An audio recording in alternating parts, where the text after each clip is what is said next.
27 दिसंबर को जी जिस वक्त बेनज़ीर भुट्टो साहिबा की खबर आई थी, वो सुसाइड बॉम्बिंग हुई और जो वाक़या हुआ तो उस वक्त मैं परवेज़ मुशर्रफ साहब के साथ मौजूद था ऐवान सदर के अंदर।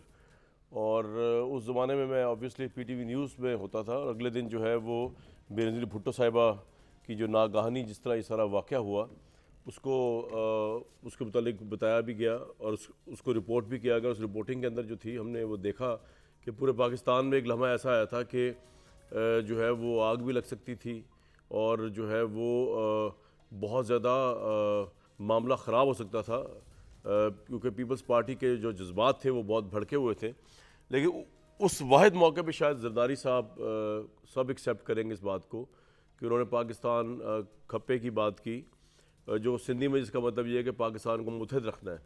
तो ये बेनज़ीर भुट्टो साहिबा जो हैं वो आज भी बहुत से लोगों के लिए millions of around the world एक जमहूरियत के पर्सपेक्टिव से, एक विजनरी पॉलिटिशियन के पर्सपेक्टिव से बहुत इंपॉर्टेंट है। लेकिन आज उनके मुतल्लिक सोच के मुझे ये इंटरेस्टिंग सवाल मेरे ज़हन में आया कि बेनज़ीर भुट्टो साहिबा और इमरान खान साहब दोनों ही बड़े पॉपुलर लीडर हैं अपने अहद के।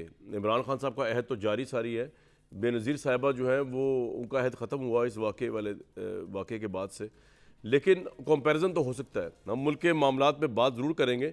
लेकिन मैं चाह रहा हूँ सबसे पहले मुर्तज़ा सोलंकी साहब जो हैं उनसे मैं एक कंपैरिजन करवाने की कोशिश कर रहा हूँ कि मुर्तज़ा साहब आज के अहद के पॉपुलर लीडर हैं इमरान, वेदर वी कोई उसको एग्री करे या ना करे, लेकिन रिलेटिवली इस वक्त सबसे पॉपुलर है वो बाकियों से। बेनज़ीर भुट्टो साहबा भी बहुत पॉपुलर रहीं, आज जिनका जो है वो यौम वफ़ात मनाया जा रहा है, यौम शहादत मनाया जा रहा है। तो आप अगर हम कंपैरिजन करें तो क्या हमारी लीडरशिप के अंदर ऑब्वियसली एक विजन ब्रॉड हुआ है, हम उससे आगे बढ़े जिस तरह बेनज़ीर से अगर कंपैरिजन किया जाए बेनज़ीर साहबा का इमरान खान साहब के साथ, ये हो सकता है कंपैरिजन या नहीं हो सकता? मेरे ख्याल में ये मवाजना बिल्कुल ऐसा ही है कि आप सेब का मवाजना करेले से करें। अच्छा, ये मवाजना बनता नहीं है।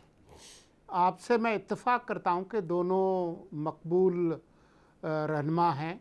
मोहतरमा भी एक बहुत ही मकबूल रहनुमा रही हैं और इमरान खान भी आज के जो मकबूल सियासी रहनुमा हैं उनमें से एक हैं। लेकिन जो फ़र्क है वो बहुत बुनियादी है। मोहतरमा ने कोई 11 साल जदोजहद की, ज़िया आमरीत के ख़िलाफ़ जेलें काटी, जलावतनी काटी, बीमार हुई जेल में और फिर वापस आई जब 1986 में। तो अवाम का हकीकी समंदर था। आप लाहौर के किसी भी बंदे से पूछें जो 10 अप्रैल 1986 को लाहौर में था, जी तो मैंने भी देखा था छोटे होते हुए, कितना बड़ा बहुत इज्तिमा है। पुराने एयरपोर्ट से दादा साहब तक अवाम ही अवाम थी दुपट्टे लेके। जी बिल्कुल जी। लेकिन जो बुनियादी बात है वो ये है कि मोहतरमा ने जहाँ ये सब कुछ जेलें भी और जलावतनी भी काटी और ख़ानदान के बहुत मुसीबतें भी काटी, अपने बाप, अपने दोनों भाई और आखिर में अपनी माँ, तो ये तमाम तर जो कुर्बानियाँ रही हैं। लेकिन उसके बावजूद आप ये देखें कि 90 का दौर पाकिस्तान की सियासत का एक बहुत ही एक मुश्किल दौर था, जिसमें उनका मुकाबला मुस्लिम लीग के साथ था जो अब नून कहलाती है जी। और उसमें एक दूसरे पर इतने शदीद हमले भी हुए और ऐसी प्रोपेगेंडा भी भाई जब IJI थी, आपको याद होगा। जी जी जी। लेकिन उसके बावजूद आप ये देखें कि मोहतरमा ने इन तमाम चीज़ों के बावजूद 2006 में जब मिसाक जमहूरियत किया और उनके इख्तलाफात भी हुए, NRO के मसले पे इख्तलाफात हुए, लेकिन मोहतरमा ने इस बात को यकीनी बनाया कि शाइस्तगी कायम रहे। और जब वो वापस आईं तो उन्होंने कायल किया नवाज शरीफ साहब को कि आप वापस आएँ, न सिर्फ वापस आएँ बल्कि इलेक्शन लड़ें, क्योंकि APDM जिसमें इमरान खान भी थे उन्होंने तो फैसला किया था कि हम बायकाट करेंगे इलेक्शन का।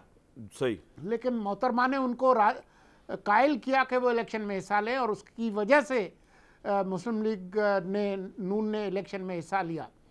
तो मैं समझता हूँ कि जो उनके अंदर माफ़ करने की और मुख्तलिफ़ तरह के लोगों को अपने साथ मिलाने की जो सलाहियत थी वो एक यूनिफाइंग फिगर थी, लोगों को मुत्तहद करने वाली थी। खान साहब पाकिस्तान के मोस्ट पोलराइजिंग पॉलिटिशियन हैं जो कि लोगों को एक दूसरे से अलग करते हैं। उनकी अपनी जमात के अंदर भी जो है वो एक अंधी तकलीद है। मोहतरमा के साथ हम झगड़ा करते थे, इख्तलाफ करते थे, बहुत सारे सहाफ़ी आपको बताएंगे। ये इफ्तिखार अहमद के इंटरव्यू में उठ के चली गई, फिर वो वापस आकर बैठ गई। तो उनके अंदर जो इख्तलाफ सुनने का, बर्दाश्त करने का जो हौसला था, और मुख्तलिफ लोग जिन्होंने उनको तकलीफ़ें भी पहुंचाई उनको भी गले लगाने का जो हुनर था, वो इमरान वो साहब में आपके मोहतरमा नजदीक के नहीं है। आप कह जिसकी रहे आज जिसकी आज शदीद ज़रूरत है पाकिस्तान जिसकी को। आज शदीद पाकिस्तान ज़रूरत जितना तकसीम है, हर घर तकसीम है, हर ख़ानदान तकसीम है, एक यूनिफाइंग फिगर की ज़रूरत है जो कि जो ज़ख़म है उनको मुंदमिल करे, हील करे, ना कि मज़ीद जो है वो ज़ख़म लगाए। बहुत बहुत ज़बरदस्त जी, आपने कंपैरिजन ज़बरदस्त कर दिया।